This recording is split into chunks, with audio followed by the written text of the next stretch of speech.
কারো বাপের প্রয়োজনে আমরা এখানে আসি। বাচ্চারা তো ডাক দিয়েছে রাস্তায় নামার, এদেরকে তো আবার গুলি করবে, কিছু করতে পারি না। চুরি করছে, আগুন দিচ্ছে, সেটাতে গুলি করতে পারে। যে পারে যেন এই গুলিটা থামানোর চেষ্টা করা হয়। আমরা আমাদের সন্তানদের রক্ষা করার জন্য গলা উঁচু করে তিনি কথা এসেছে, তাকে ধরে নিয়ে গেছে, গায়ে কাপড়টা দেওয়ার সুযোগ দেওয়া হয়নি। তাকে আমরা সবাই চিনি, সে এখানে নিয়মিত প্র্যাকটিস করে। স্বামীর কথা সে পরিচয় দিচ্ছিল যে একদিনও গলা উঁচু করে তিনি কথা বলেননি। শেরপুরে ছিলেন, তার সন্তানকে স্নান করাচ্ছিলেন দুপুরবেলা, 100 পুলিশ এসেছে, তাকে ধরে নিয়ে গেছে, গায়ে কাপড়টা দেওয়ার সুযোগ দেওয়া হয়নি।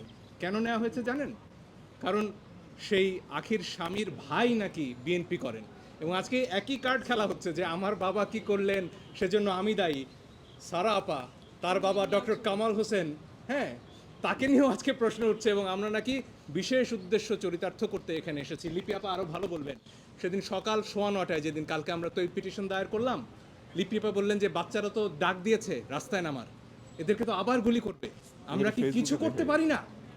এই একটা প্রশ্ন থেকে একজন আইনজীবী হিসেবে দায়বদ্ধতা থেকে আমরা এসেছি।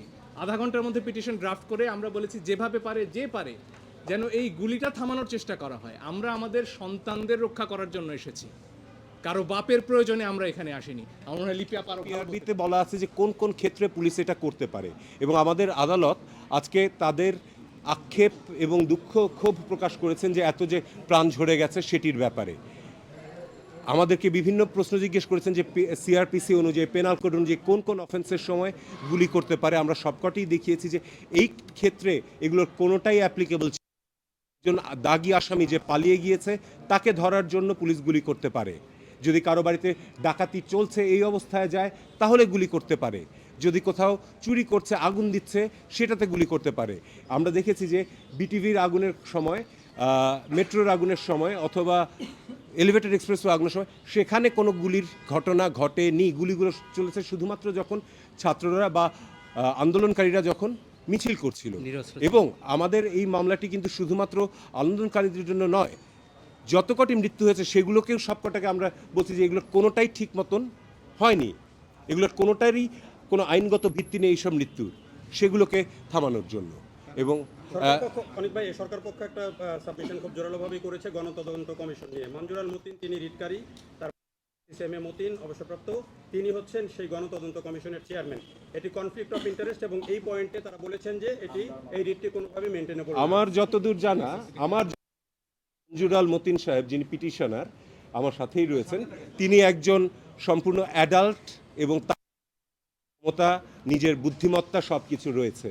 তার বাবার কথায় তিনি উঠেন বসেন, বা তার কথায় তার বাবা উঠেন বসেন, আমার মনে হয় এটি ঠিক নয়। এবং বাবার সাথে ছেলের মিলিয়ে ফেলাটা কখনোই ঠিক নয়। তার নিজের বিবেক বুদ্ধি দিয়ে তিনি কাজ করছেন, তার বাবা তার নিজের বিবেক বুদ্ধি দিয়ে কাজ করছেন। এখানে কোনো কনফ্লিক্ট অফ ইন্টারেস্ট নেই। এই মাসুদ, আমি এই প্রশ্নটা একটু রেসপন্ড করতে চাই। আমাদের সহকর্মী যেটা হয়েছে যে আমরা এখানে এসেছিলাম সম্পূর্ণ একটা অরাজনৈতিক, আমাদের শিশু মানে যারা আছেন আন্দোলনকারীরা বা বাচ্চারা যারা মাঠে নামছে তাদের জীবনটা রক্ষা করার জন্য, এবং যারা মারা গিয়েছেন তাদের কি বলবো যে তাদের মৃত্যুটা যে স্বাভাবিক মৃত্যু ছিল না সেগুলোর জন্য। তো এটিকে সামহাও আজকে আমরা যেটা দেখেছি যে অনেক আইনজীবীরা পিছন থেকে একটা রাজনৈতিক রূপ দেওয়ার চেষ্টা করেছেন। একদম পরিষ্কারভাবে বলি, এখানে আমরা কেউই কোনো রাজনীতি করার জন্য আসিনি। লাশের উপরে রাজনীতিবিদরা করেন, আইনজীবীরা করেন না, এটা আমি সম্পূর্ণভাবে বিশ্বাস করি।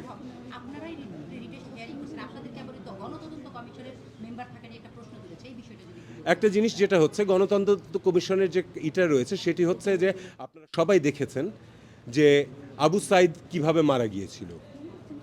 আবু সাইদ যখন মারা গিয়েছিল তারপরে যে এফআইআরটা হলো সেটাতে বলা হলো যে জনগণের ছোড়া ইটে উনি মারা গেছেন। এর ফলে আমাদের নাগরিক সমাজের মধ্যে একটি অনাস্থা তৈরি হয়েছে যে এই তদন্তটা ঠিক হবে কিনা, এবং এই ঘটনার সাথে ওগুলোকে মিলানোর কোনো স্কোপ নেই। এবং আমাদের যে জুডিশিয়াল কমিটি হয়েছে 1 সদস্য বিশিষ্ট, সেটি হয়েছে প্রথম দিনের 6 জনের জন্য। বাকি সবগুলোকে কিভাবে হলো সে বিষয়ে জনতার কাছে একটা দায়বদ্ধতা নিয়েই এই কমিটি হয়েছে। জি, শুধু আবু সাইদ না, বাকিদেরগুলো। এই জবাবটা আমি দিচ্ছি। আমি একজন পিটিশনার, দুইজন পিটিশনারের মধ্যে আমি একজন পিটিশনার। আমি এদেরকে লয়ার দিয়েছি। আমাদের এমন অনেক সিনিয়র লয়ার আছেন, আমাদের এমন অনেক সিনিয়র লয়ার আছেন যারা আওয়ামী লীগের বিশাল বিশাল লয়ার, কিন্তু তারা বিএনপির আসামি যারা তাদের জামিন করাতে চান। আমি আমার পিটিশনে আমি অনিকার হক, সারা হোসেন এদেরকে আমি লয়ার হিসেবে সাহায্য চেয়েছি। তার চেয়ে বড় কথা, আমরা পিটিশনটা আমি এবং মঞ্জু নিজেরাই প্লেস করেছি।